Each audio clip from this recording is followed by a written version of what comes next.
օրակարգաշարժ շնորհակալություն։ Ես ունեմ մեկնաբանություն նախորդ քննարկման հետ կապված ներքին հարցերի հետ կապված այստեղ Հայաստանում աշխարհաքաղաքական իրավիճակը պատմության ընթացքում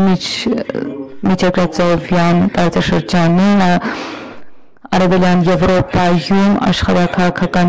իրավիճակը միշտ էլ խթան է եղել։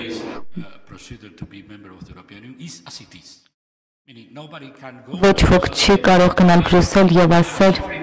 ես տառապում եմ արտաքին վտանգից։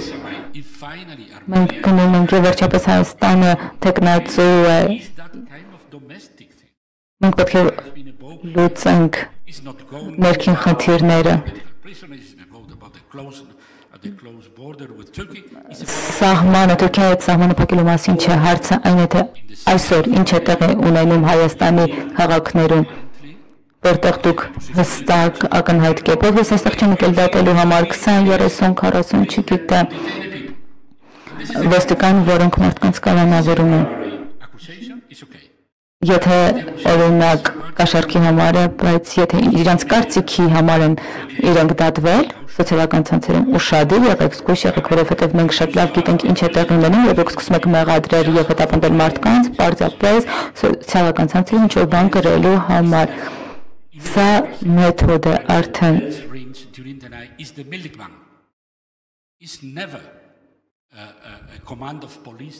Երբևէ մեկ անձի անգամ ժողովրդավարության մեջ չի կարելի բանտարկել, օրինակ գնանք Ստամբուլ, դուք չպետք է հարյուրավոր ոստիկանների ուղարկեք։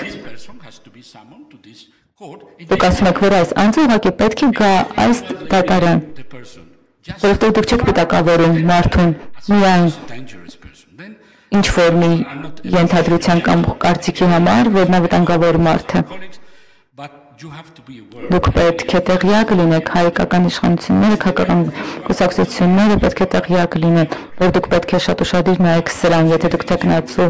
պետություն եք, երկիր եք։ Շատ մեծ ժառանգություն կա խորհրդային իրավական համակարգից։ Մեղադրենք, ուղարկենք բանտ, կալանավորենք, հետո մենք կտեսնենք։ Եվ արդարադատության նախարարը փորձում է պայքարել այս պատմական ժառանգության հետ, սկսում ուղարկենք բանտ, հետո կտեսնենք ինչ տեղի կունենա, տեղյակ եղեք նման բաների մասին, որովհետև մենք շատ խորը սնվել ենք նման բաները։ Ես գիտեմ, որ հետագա տարիների ընթացքում, երբ խոսքը գնա Հայաստանի մասին, շնորհակալություն։ Հաջորդը Սեքանդերյանն է։